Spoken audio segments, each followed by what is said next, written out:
मौनी अमावस्या। ऐसा लग रहा है कि आज मिनी कुंभ यहीं क्रिएट हो गया। आज काफ़ी लोग दिख रहे हैं। गुरुजी ने भाई ऐड अच्छा दिया ना, मौनी अमावस्या में कुंभ स्नान कराएंगे। तो यहाँ ज्ञान के कुंभ के स्नान होगा। गंगा जमुना सरस्वती, वो भी ज्ञान ही है, सब ज्ञान ही है।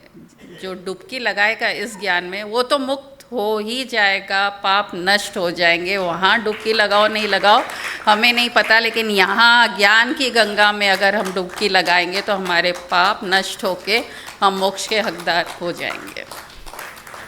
अरे चुप रहना ना आज, लेकिन मौन, एक्चुअल मौन लोग ऐसे ही करते हैं।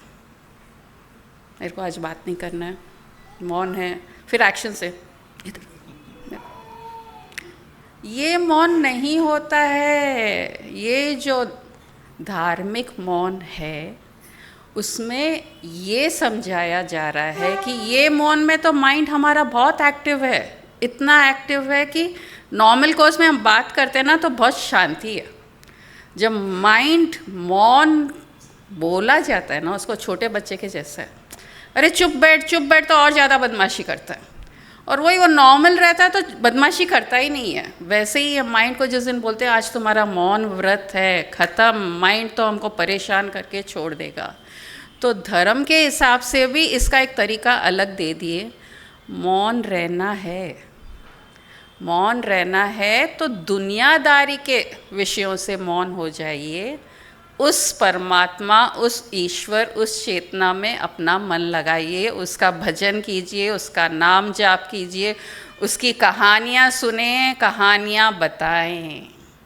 तो जो हम आवाज़ करना चाहते हैं, जो हम बात करना चाहते हैं, वो हम सिर्फ भगवान का करेंगे, ईश्वर का करेंगे, ब्रह्म का करेंगे। वो मौन व्रत माना जाएगा। और आज अमावस भी है और मौनी अमावस, ये भी स्पेशलिटी है। और आज के दिन तो ज़्यादा ही, 2025 का आज मौनी अमावस तो ज़्यादा ही स्पेशल है। करोड़ों लोग वहाँ कुंभ में स्नान करने गए हैं, अपने पाप धोने गए हैं। और अगर आप कोई से पूछ भी लो क्या उनके पाप धुल गए, धुले हैं उनके पाप। अभी 2 दिन पहले कोई से बात हो रही थी तो हम जाके आए थे कुंभ पे। अच्छा, कुंभ स्नान करके आ गए? हाँ करके आ गए। पाप धुल गए? तो उनका आंसर यही था कि एक दिन में कैसे धुलेंगे पाप।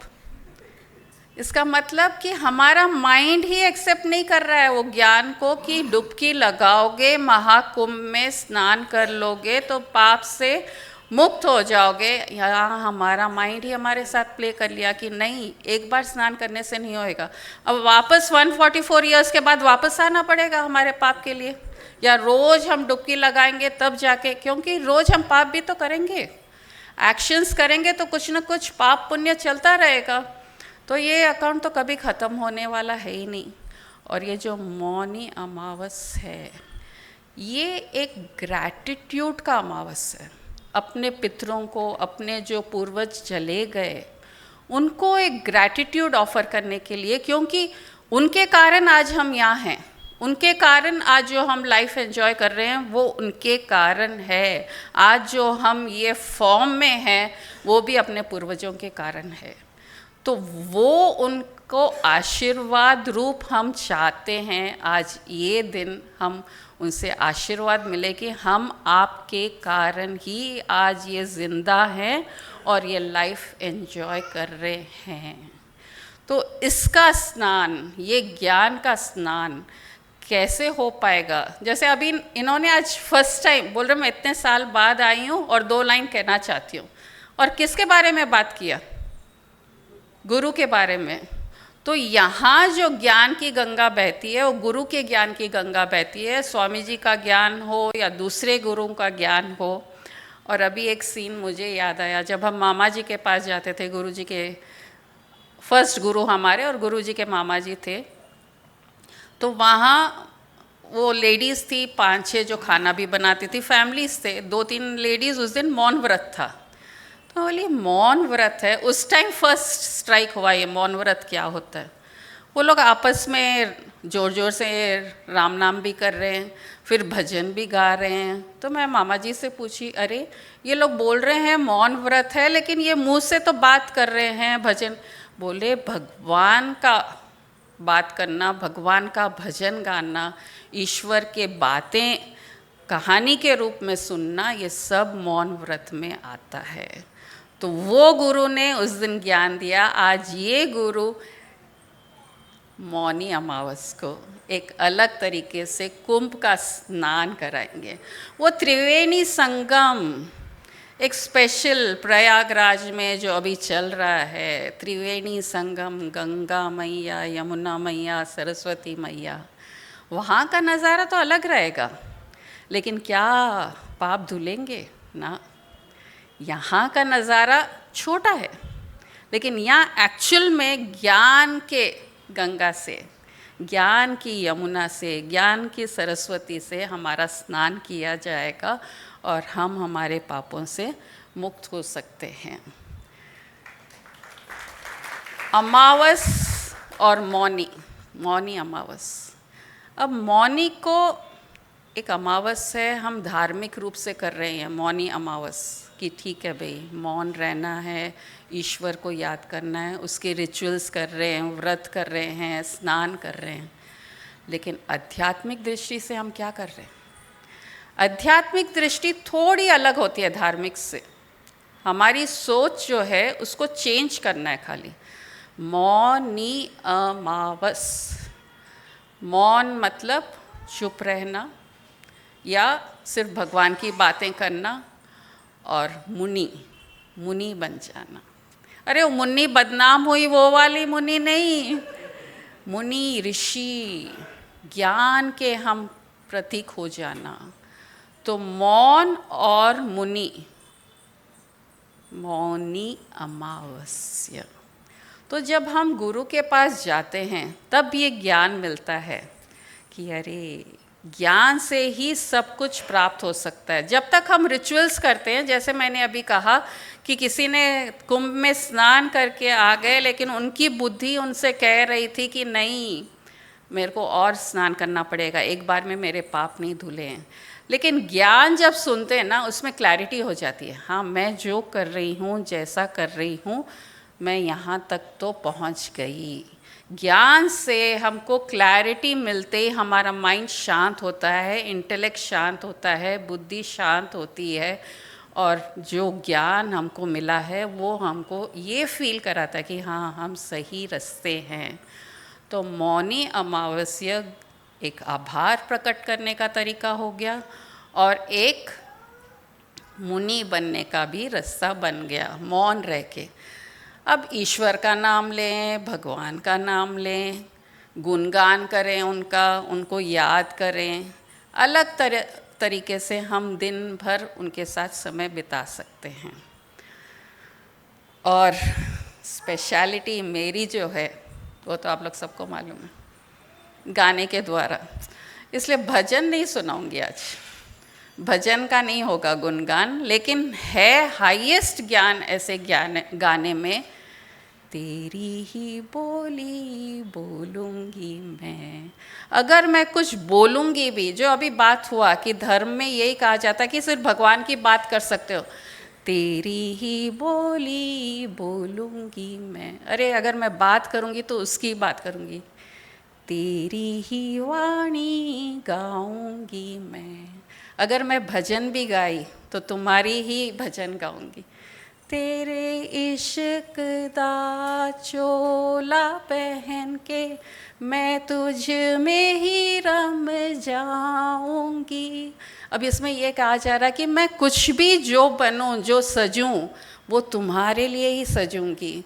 तो ये जो हम एक्टिविटी दिन भर करेंगे और ये थॉट से करेंगे, मैं उसके लिए ही कर रही हूँ, तो वो तो भगवान के लिए हो गया ना। गाना चाहे मॉडर्न हो, लेकिन भाव उसमें क्या है वो ज़्यादा ज़रूरी है। तेरे इश्क दा चूड़ा पहन के मैं तुझ में ही सज जाऊंगी। मैं तुम्हारे लिए ही सजूंगी, मैं पहनूंगी, सजूंगी, दुनिया देखेगी मुझे, लेकिन मैं सब कर रही हूँ उसके लिए। जो भी बोलूँगी उसके बारे में बोलूँगी, जो भी गाऊँगी उसके ही गुणगान गाऊँगी। मैं नचते फिरा बन ठन के हो, ऐसा दुनिया में रहना है कि लोग पागल हो जाए हमें देख के, अरे ये क्या चीज़ है, इतनी मस्ती में इतने अच्छे भाव से उस का गुणगान कर रहे हैं। तो इस अभी ये गाना सुनाया जाएगा, कोई को नाचना है नाच सकते हैं, वर्ड्स पे ध्यान देना है क्योंकि आज भावना की बात है और उसके ही गुणगान करना है। तो उस और से सुंदर बोल और भावना अगर उसमें अल्टीमेट में लग जाए, मैं खुद से गई, मैं सुध बुध खो गई, मेरे को बांवरिया कह रहे हैं लोग, और तेरी ही नगर जाऊंगी मैं, तेरे ही नज़रिया उतारूंगी मैं, उसके अलावा है क्या इस दुनिया में? वो ईश्वर, वो कॉन्शियसनेस, वो ब्रह्म, अगर उससे हम नाता जोड़ लें। और अभी ये डांस कर रहे थे, क्या मस्त डांस करे, ऐसा लगा कि एक्चुअल कॉन्शियसनेस आके डांस किया है, क्योंकि इसको क्या समझ में आया। और जो स्टेप्स थे टू गुड, तो ऐसा लगा आज तो साक्षात मौनी अमावस का गंगा स्नान हो गया।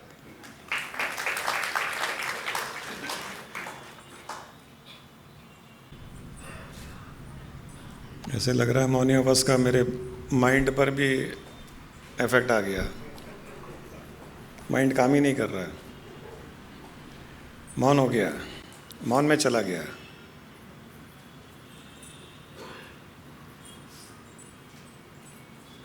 आदि शंकराचार्य ने मौन का सही अर्थ बताया।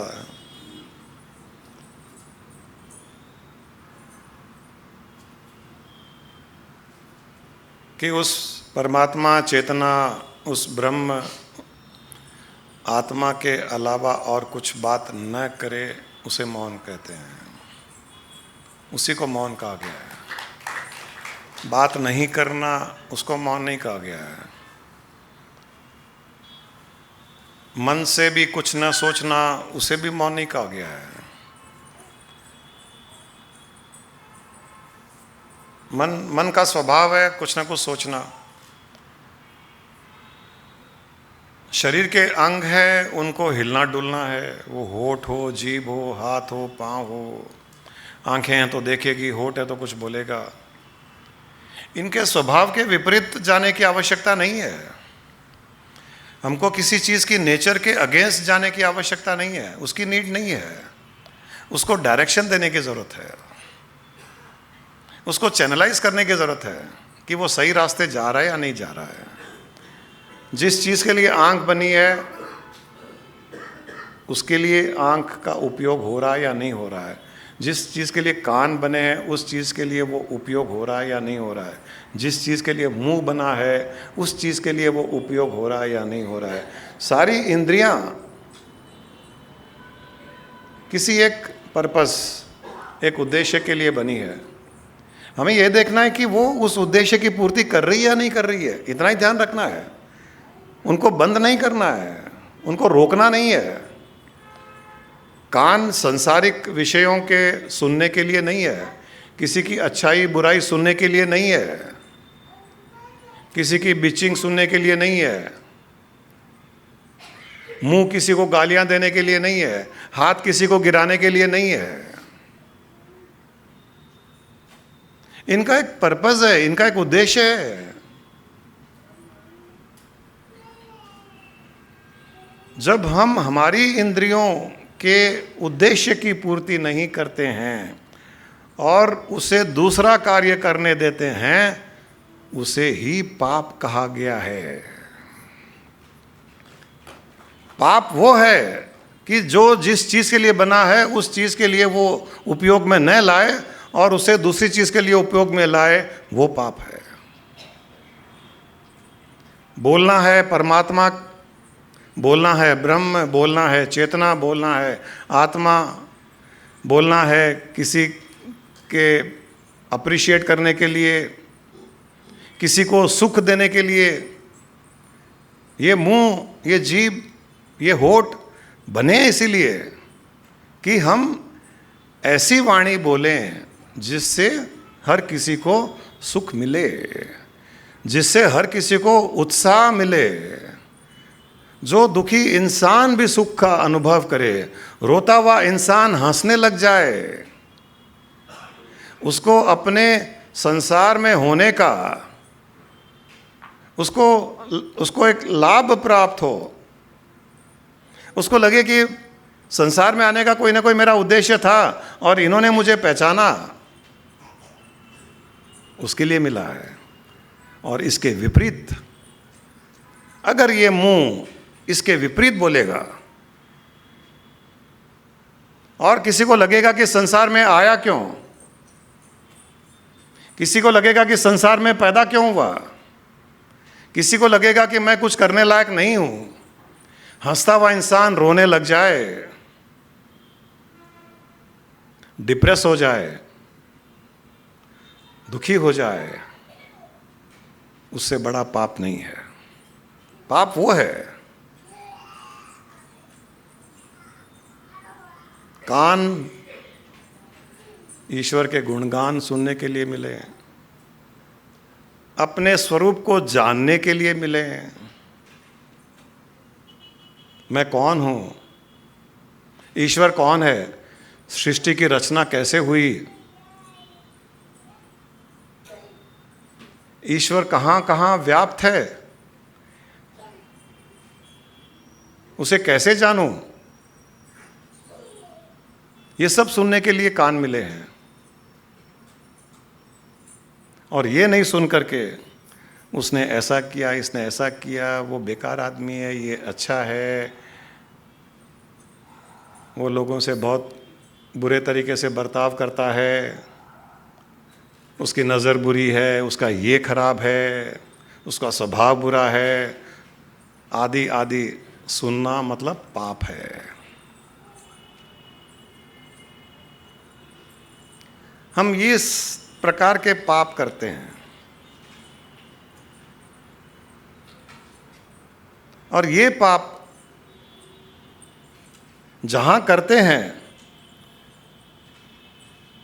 वहीं धुल सकते हैं। अगर हाथ गंदा है तो पांव धोने से हाथ का मैल नहीं जाएगा, कैसे जाएगा? पांव गंदा है, हाथ पर साबुन लगा के हाथ को धोया तो कैसे जाएगा? हाथ का मैल हाथ के धोने से जाएगा, पैर का मैल पैर धोने से जाएगा। इसी प्रकार जहां पाप किया है वहीं पर उसे धोने से वो जाएगा।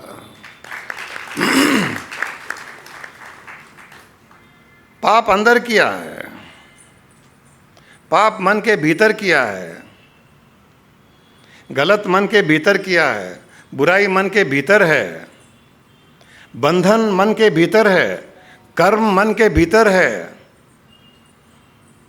बाहर नदी में शरीर को डुबकी लगाने से कैसे धुलेंगे? वो नहीं धुल पाएंगे, नहीं धुल पाएंगे।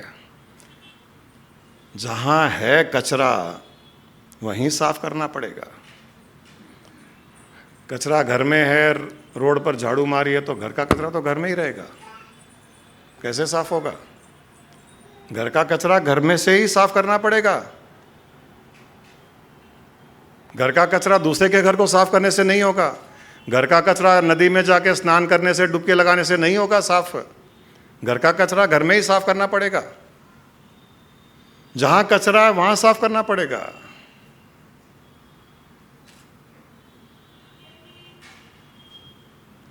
पहले तो पता चलना पड़ेगा कि कचरा है कहाँ, फिर कचरे को देखना पड़ेगा, किसी से पूछना पड़ेगा कचरा कहाँ कहाँ है, फिर वहाँ साफ करना पड़ेगा।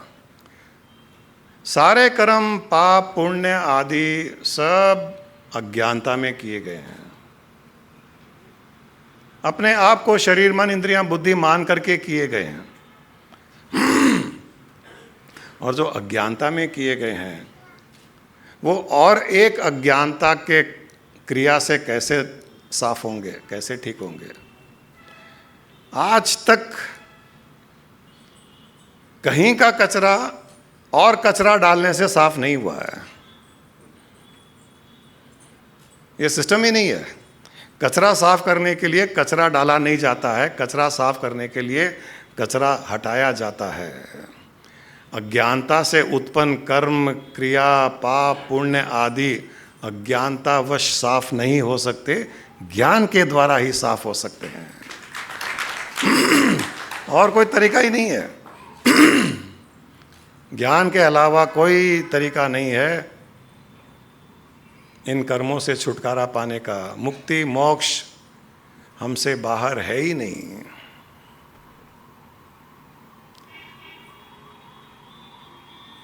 जो माना जाता है कि गंगा में डुबकी लगाने से मुक्ति होती है, वो गंगा ही बंधन में है। जो खुद बंधन में है, दूसरे को क्या मुक्त करेगा? जन्मों जन्मों से गंगा बह रही है बेचारी, वो खुद मुक्त होना चाह रही है। अगर वो बंधन में नहीं होते तो उसका बहना ही बंद हो जाता। वो खुद बंधन में है, दूसरों को कैसे मुक्त करेंगे?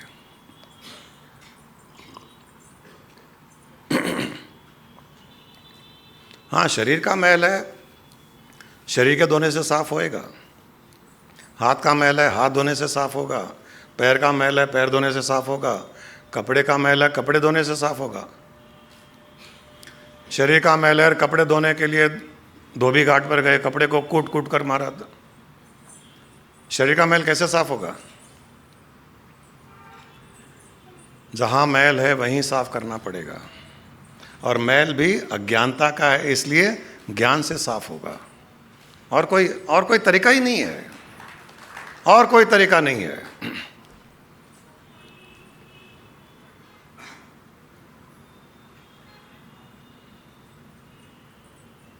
और ये जो मौनी अमावस्या की बात हुई है, तो ये याद दिलाने के लिए है कि मौन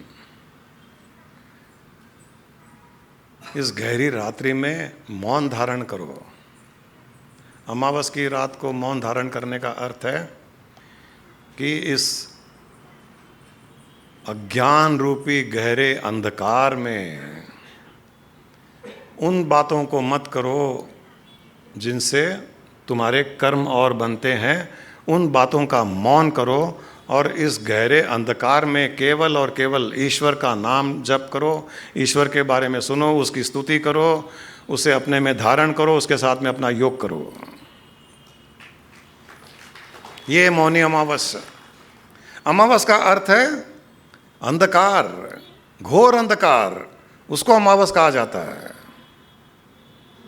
और हमारे भीतर घोर अंधकार है, तभी तो हम अज्ञानता में कर्म कर रहे हैं। अगर अंदर प्रकाश हो जाए, अगर अंदर पूर्णिमा का प्रकाश हो जाए, तो हम कर्म करेंगे ही नहीं। जब कर्म ही नहीं करेंगे तो मुक्ति और मोक्ष की आवश्यकता ही नहीं है। मुक्ति मोक्ष किससे चाहिए? कर्मों से चाहिए। और हम जब कर्म कर ही नहीं रहे हैं और जो किए उनसे भी ज्ञान के द्वारा छुटकारा होगा। ज्ञानाग्नि सर्वकर्माणि भस्मसात् कुरुते अर्जुना। ज्ञान उदय होते ही जब कर्म भस्म हो जाते हैं, तब मुक्ति के लिए और कहाँ जाना है? ज्ञान उदय होत ही संचित कर्म विलात, क्रियमाण होते नहीं प्रारब्ध ही रह जात।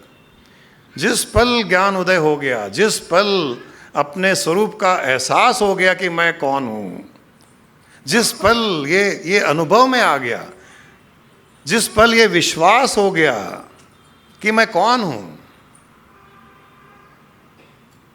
उसी पल संचित कर्म का विनाश हो जाता है।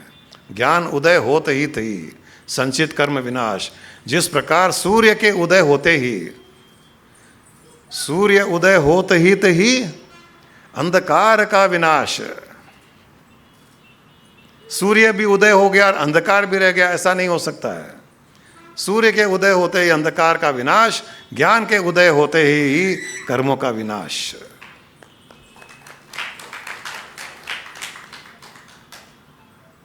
और फिर जब तक सूर्य उदय है,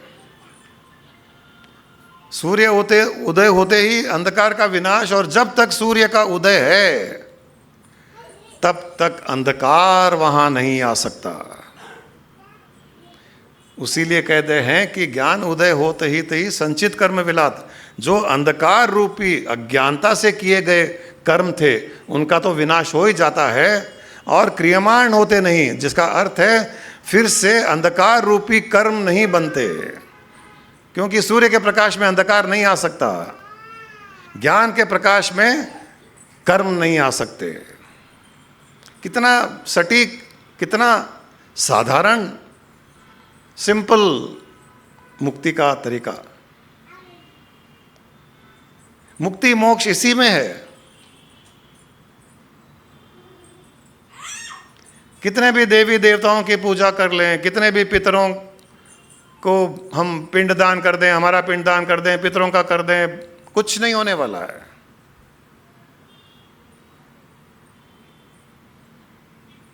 जब तक उसका बीज, उसकी जड़ें जहां है, वहां जड़ों से उसको उखाड़ के नहीं फेंकेंगे, तब तक कुछ नहीं होने वाला है। बाहरी क्रिया कितने भी कर लो,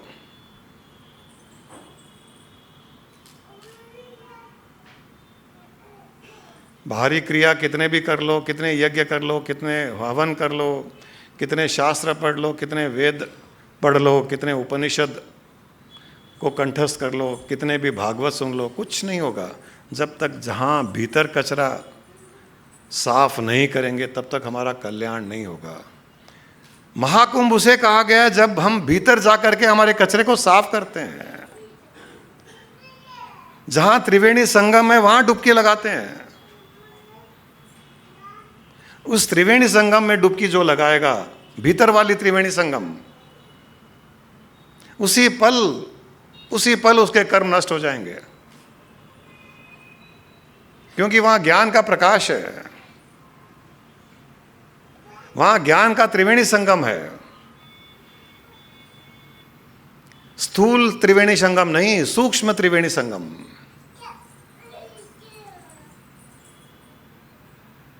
दिव्य संगम। जो संगमों का संगम है उसमें डुबकी लगाएंगे तो अवश्य हमारी सफाई होगी, अवश्य हम शुद्ध होंगे, अवश्य चित्त सुंदर होगा।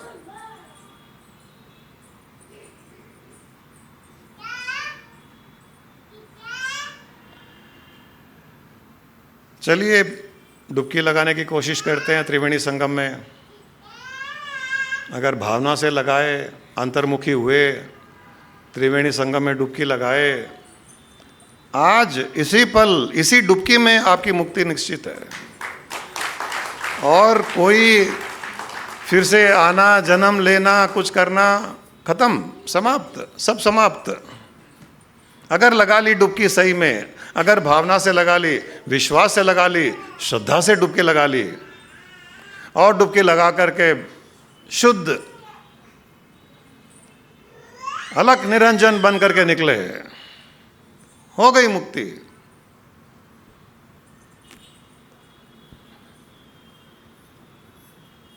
देवी देवता भी इस मुक्ति को तरसते हैं जो स्वर्ग में भी नहीं है।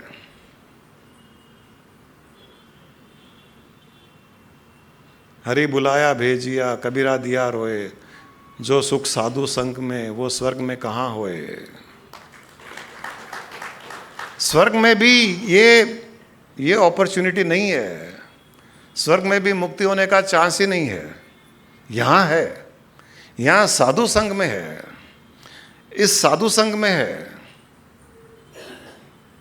यहाँ इतने साधुओं का संग है, इसमें जो आनंद है वो स्वर्ग में कहाँ है। हर कोई मुनि है, यहाँ जो बैठा है हर कोई मुनि है, क्योंकि जो सत्संग जाता है वो मुनि है। वो मुनि है और सत्संग में जब तक है तब तक मौनी भी है, वो मौन भी है और मुनि भी है।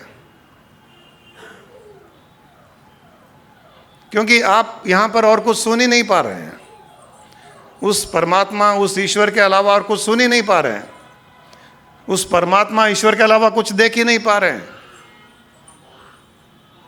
उस परमात्मा ईश्वर, उस आत्मा के अलावा कुछ सूंघ भी नहीं पा रहे हैं, उसका स्वाद नहीं ले पा रहे हैं। और किसी चीज का यहां है ही नहीं, अस्तित्व ही नहीं है। तो हम सब यहां मुनि है और मौनी भी है। मौन धारण करके मुनि जब त्रिवेणी संगम में डुबकी लगाएगा तो मुक्ति मुक्ति और होगी क्या। वे मुनि आया ही त्रिवेणी संगम में डुबकी लगाने के लिए, मौन धारण किया, मुनि बन करके आया, त्रिवेणी संगम में डुबकी लगाया, बाहर निकला शुद्ध चेतन आत्मा।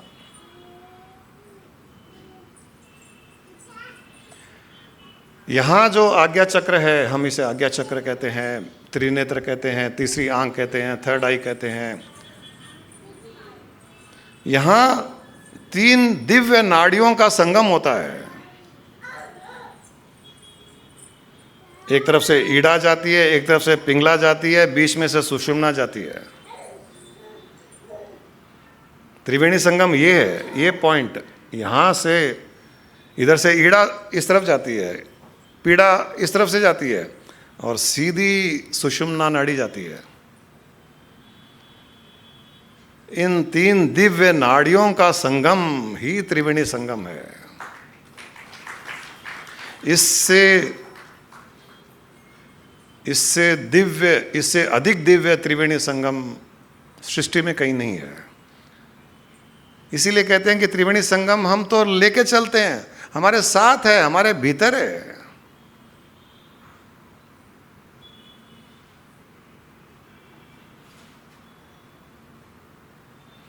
शिव और शक्ति, प्राण और भाव, सबका संगम यही होता है।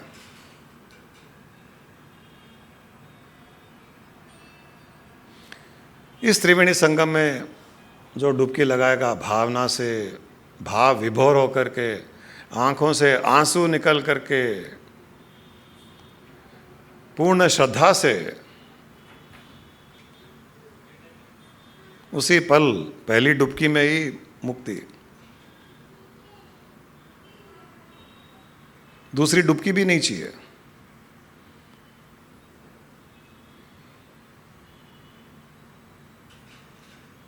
हमारी मुक्ति हमसे एक डुबकी ही दूर है। हमारी मुक्ति, हमारा मोक्ष, हमारा कल्याण, हमारा एनलाइटनमेंट, हमारा आत्मिक स्वरूप हमसे एक डुबकी ही दूर है।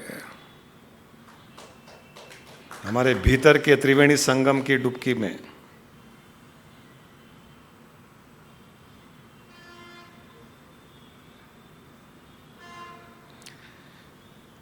चलिए, आप सब अपनी आंखें बंद कीजिए। अपना ध्यान अपने आज्ञा चक्र पर, जहां मैंने बताया त्रिवेणी संगम है,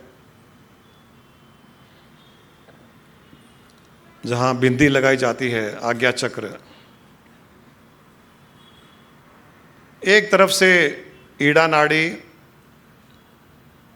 जिसमें दिव्य प्राण का संचार हो रहा है, लेफ्ट से राइट, राइट से लेफ्ट पिंगला नाड़ी, उसमें भी दिव्य प्राण का संचार हो रहा है, और बीच में से नीचे से ऊपर जाती हुई सुषुम्ना नाड़ी, उसमें आत्मा का प्रकाश, चेतना का प्रकाश, दिव्य प्रकाश।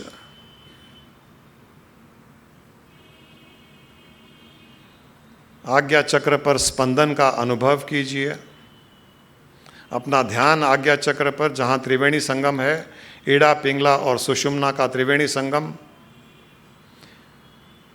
थोड़ा बहुत भी स्पंदन अगर होता है आपको, तो मान लीजिए कि आपने त्रिवेणी संगम का एहसास किया है।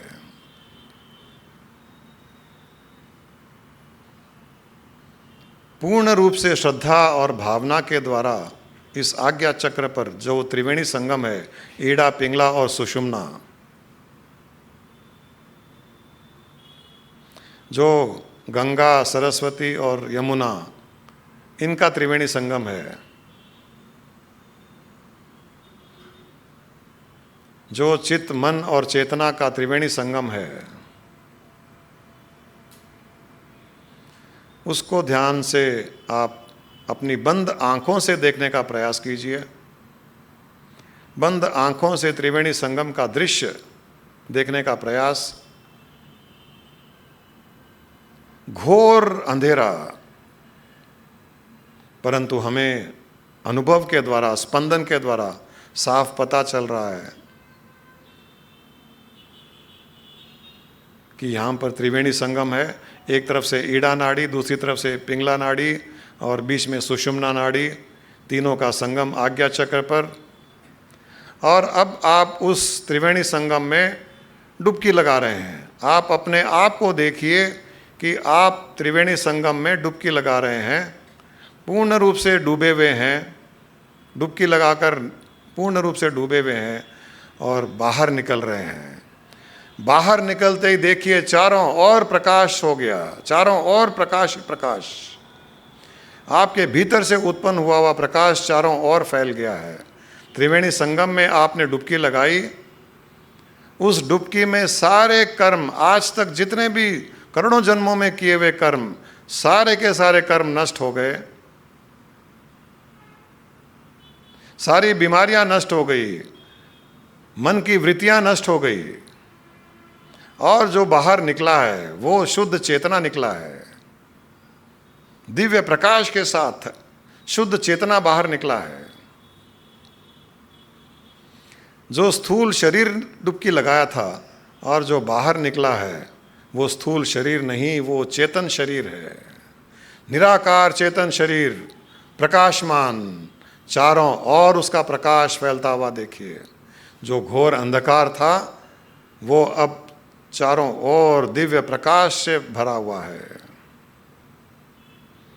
आपका मोक्ष, आपकी मुक्ति, आपका कल्याण, आपका योग ईश्वर के साथ में इस प्रकार से हो चुका है। आज के बाद आप न कोई कर्म करोगे, न किसी कर्मों के बंधन में पड़ोगे, पाप पुण्य आप नहीं करोगे। जो कुछ आपके द्वारा, शरीर के द्वारा होगा वो केवल और केवल क्रिया होगी, आपकी चेतना पर उसका कोई असर नहीं पड़ेगा। आप अपने चेतन स्वरूप को देखिए। जो डुबकी लगाया था, स्थूल शरीर त्रिवेणी संगम में डुबकी लगाया था, और जो बाहर निकला है वो चेतन शरीर है, दिव्य शरीर, प्रकाशित शरीर, चारों ओर अपना प्रकाश फैलता हुआ। उसमें न कोई बीमारी है, न कोई कर्म है, न कोई क्रियाएं है, न जन्म है, न मरण है। वो निराकार नित्य शुद्ध चेतना है, वो शिव है। आपका सत्य स्वरूप वही है। आप वो हो जो इस समय त्रिवेणी संगम में अनुभव कर रहे हो। आप इस शरीर के द्वारा उस अपने चेतन स्वरूप के दर्शन कर रहे हो, और इस पल आपका स्थूल शरीर भी मुक्त हो गया और आपका चेतन शरीर भी मुक्त हो गया। अपने दिव्य चेतन शरीर स्वरूप, दिव्य प्रकाशित, दिव्य प्रकाशमान चेतन स्वरूप को ध्यान से देखिए, उसका अनुभव कीजिए, उसके दर्शन कीजिए।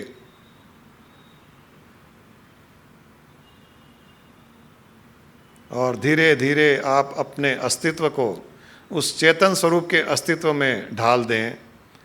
वो चेतन स्वरूप बन जाए, और उस चेतन स्वरूप, उस प्रकाशित चेतन स्वरूप, उस दिव्य शरीर, उस निराकार शरीर के चारों ओर अपने स्थूल शरीर का अनुभव कीजिए। अपने स्थूल शरीर को अपने चेतन शरीर के चारों ओर अनुभव कीजिए।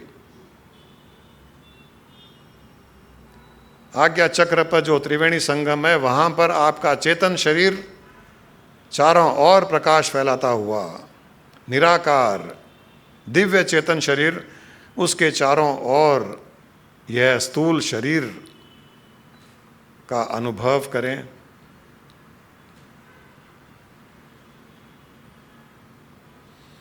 और वहाँ से अपने प्रकाश को सारे स्थूल शरीर में फैलाते हुए, स्थूल शरीर के बाहर भी फैलाते हुए,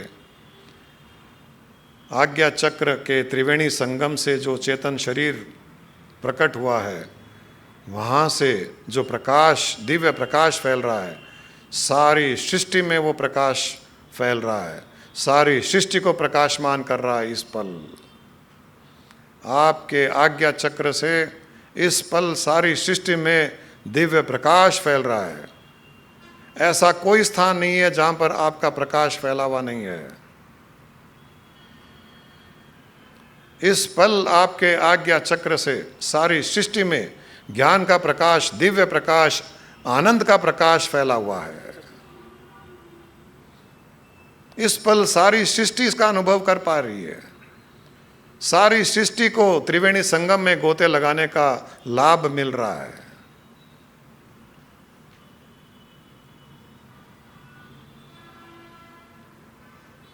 चेहरे पर एक सुंदर मुस्कुराहट, एक हृदय में शांति का अनुभव, आनंद का अनुभव, इस पल आपको जो हो रहा है वो कभी पहले नहीं हुआ है। सृष्टि के चारों ओर 10 दिशाओं में अपने चेतन दिव्य प्रकाश को फैला हुआ देखें। इस पल कहीं पर भी कोई अंधकार, कोई अज्ञानता, कुछ भी नहीं, कहीं दुख नहीं, कहीं बीमारी नहीं, कहीं कोई मोह नहीं, कोई शोक नहीं। इस पल केवल और केवल आनंद ही आनंद है। त्रिवेणी संगम में अपने चेतन स्वरूप के दर्शन करते हुए, चेतन स्वरूप में स्थित होकर शरीर के दर्शन करते हुए, सारी सृष्टि के दर्शन करते हुए, और ये विश्वास रखते हुए कि आप पिछले सारे जन्मों के कर्मों से मुक्त, आज तक इस पल तक जितने भी कर्म हुए हैं उन सब से मुक्त होकर आप मोक्ष का अनुभव कर रहे हैं। और आज के बाद में कोई क्रियमाण नहीं, कोई नए कर्म नहीं बंधन होंगे। और अगर होंगे तो फिर इसी त्रिवेणी संगम में एक डुबकी लगा करके फिर उनसे मुक्त हुआ जा सकता है।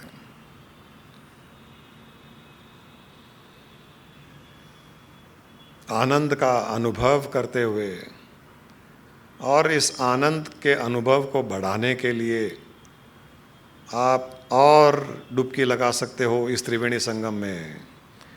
त्रिवेणी संगम में डुबकी लगाइए, नीचे जाइए, बाहर निकलिए, फिर देखिए चेतन स्वरूप, प्रकाशमान चेतन स्वरूप, चेतन स्वरूप, निराकार चेतन स्वरूप को फिर डुबकी लगवाइए त्रिवेणी संगम में, बाहर निकालिए, फिर त्रिवेणी संगम में डुबकी लगाइए, भीतर जाइए और बाहर आइए।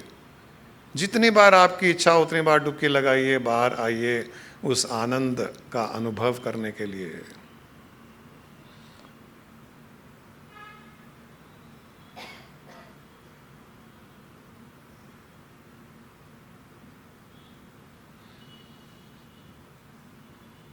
यह दृश्य पूर्णता का अनुभव करवाता है। शिवोहम अहम ब्रह्मास्मि सर्वम ब्रह्मम अयमात्मा ब्रह्म। सारे शास्त्रों का निचोड़ इस पल इस दिव्य ज्ञान के प्रकाश में समाहित हो गए हैं।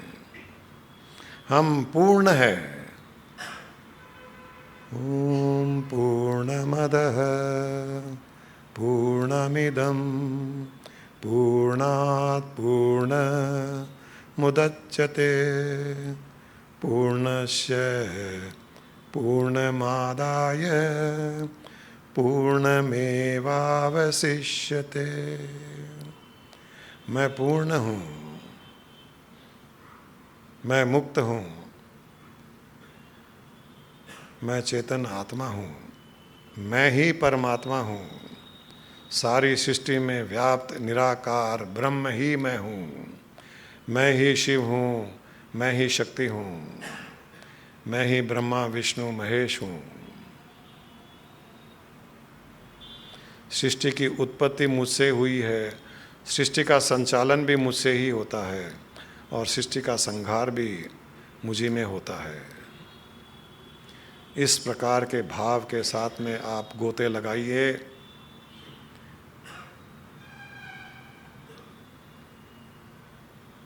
इस भाव में गोते लगाइए, इस भाव में डुबकी लगाइए, इस भाव में डूबे हुए रहिए।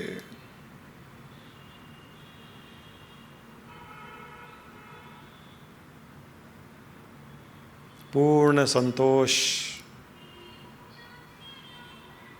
पूर्ण आनंद का अनुभव करते हुए, अपने आप में पूर्णता का अनुभव करते हुए धीरे धीरे अपने हथेलियों को आपस में मसल कर अपनी आँखों पर लगा लें। 5-10 सेकंड अपनी हथेलियों को अपनी आँखों पर ही लगा कर रखिए और एक दृश्य, एक नया दृश्य देखने का प्रयास कीजिए। निराकार दिव्य चेतना, प्रकाश ही प्रकाश, चारों ओर प्रकाश ही प्रकाश, दिव्य प्रकाश। कहीं कोई आकार, कोई रूप नहीं है, निराकार ही निराकार। हथेलियों को अपनी आँखों पर लगाकर जो कुछ दिखाई दे रहा है बंद आँखों से उसे देखने का प्रयास करें। धीरे धीरे आँखों को मसल कर आँखें खोलने का प्रयास करें। नीचे की ओर देखते हुए पलकों को 2-4 बार झपकते हुए खोलने का प्रयास करें।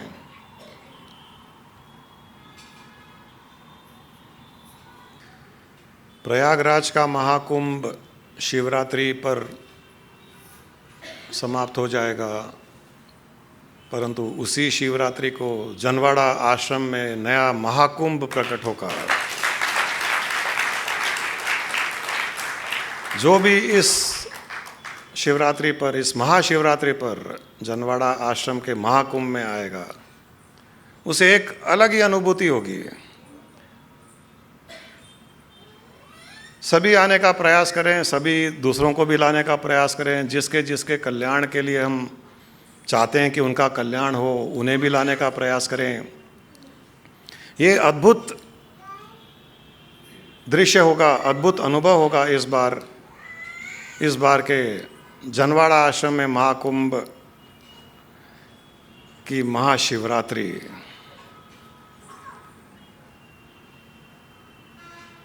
जो नहीं आ पाएगा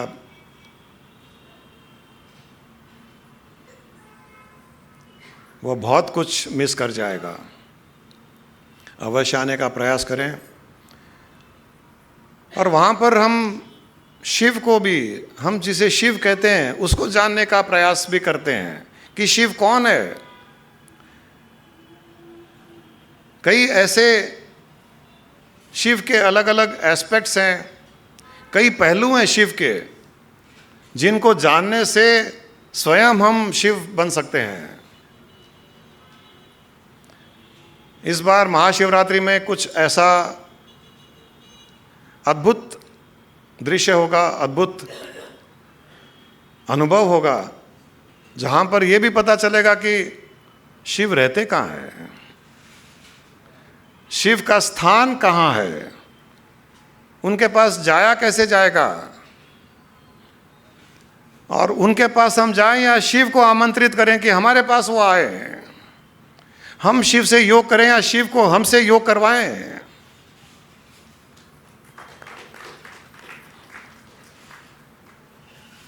अद्भुत होगी महाशिवरात्रि।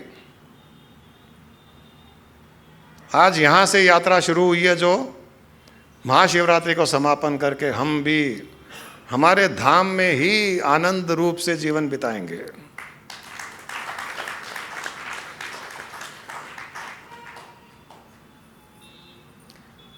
शिव को जानने का और शिव बनने का महाशिवरात्रि से अच्छा पर्व नहीं है।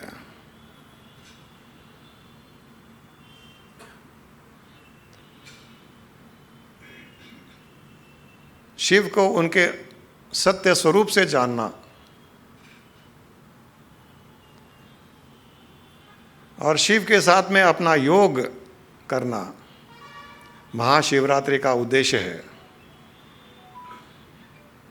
अभी तो इस पल सृष्टि में दिव्यता ही दिव्यता फैली हुई है। महाकुंभ के कारण हर जगह हर जीव केवल और केवल महाकुंभ के बारे में किसी न किसी रूप से, तो किसी न किसी रूप से जुड़ा हुआ है, आध्यात्मिकता से जुड़ा हुआ है।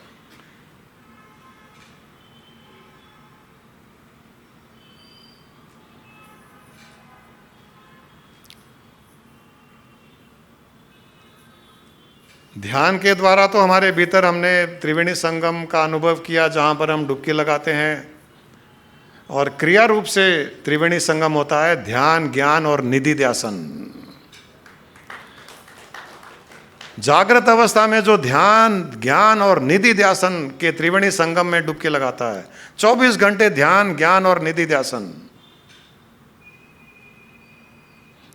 वो मुक्त तो है ही है, वो जीवन मुक्त है और जीवन मुक्ति का आनंद लेता रहता है। जीवित रहते हुए जीवन मुक्ति का आनंद, इसे कहते हैं जो ध्यान, ज्ञान और निधि ध्यासन में डूबा हुआ रहता है।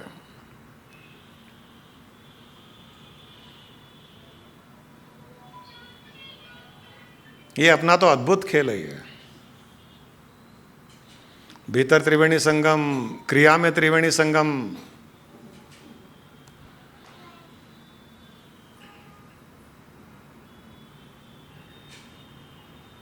इस अद्भुत विषय का जो पान करेगा, जो रसपान करेगा, जो डूबा हुआ रहेगा, उसको संसार की माया छू भी नहीं पाएगी। उसके आसपास भी नहीं भटक सकती है वो।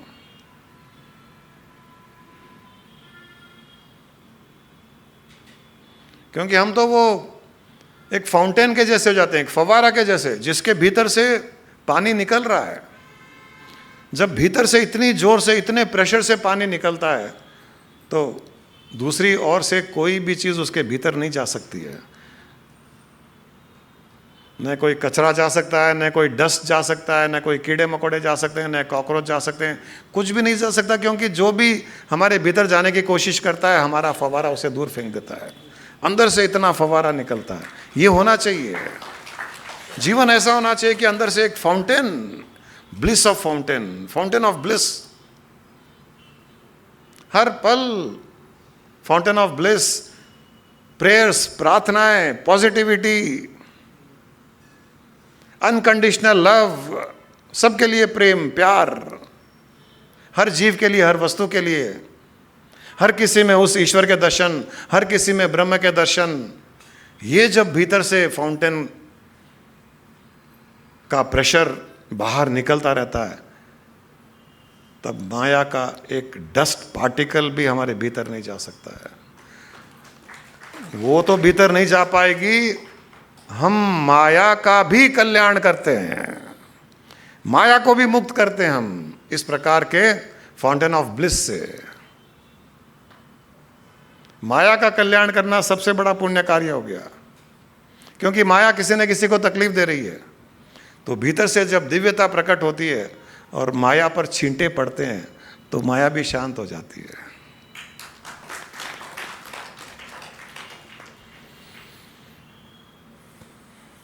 आप सबका कल्याण हो, मुक्त जीवन जिए। मोक्ष यही है जिसका अगर कुछ लोगों को अनुभव हुआ है, नहीं हुआ है तो उसको फिर करने की कोशिश कीजिए और पूर्ण रूप से जीवन मुक्ति का आनंद लेते हुए, जीवन मुक्ति का अनुभव करते हुए जीवन जिए।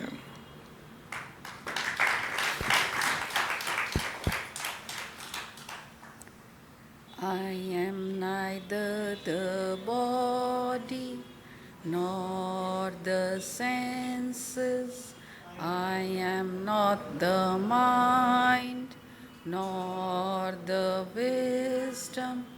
Pure consciousness I am the formless Chidananda Rupo. Shivoham, Shivoham, Chidananda Rupo. Shivoham, शिवोऽहम्. I am not in bondage, nor seeking liberation.